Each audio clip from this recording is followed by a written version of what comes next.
કહો રહેવું. છો જે મુસલમાન બાળકો છે એમણે મદ્રેસામાં જવું જોઈએ, મદ્રાસાઓમાં સારું એજ્યુકેશન હોવું જોઈએ. પણ મારી જાણકારી એ છે કે તમે તમારા બાળકોને સ્કૂલ મોકલ્યા જ નહીં. તમે તમારા બાળકોને ઘરે બેસાડીને ભણાવ્યા. સાહેબ, જ્યારે મેં મારા બાળકોને ઘરમાં બેસાડીને ભણાવ્યા છે, મારું પહેલું કારણ એ હતું કે મારા બાળકો રડી રડીને ક્યારેય સ્કૂલે નહીં જાય.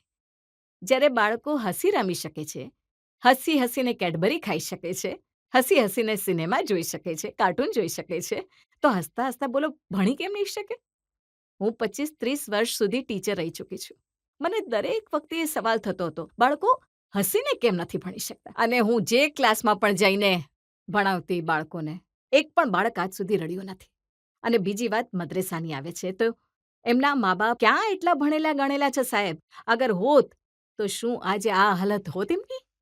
મદ્રેસામાં બાળકો એટલે જાય છે કે એમના માતા-પિતા ઓછામાં ઓછું 5મું ધોરણ કે 6ઠ્ઠું ધોરણ પણ નથી ભણેલા હોતા. 6ઠ્ઠું ધોરણ.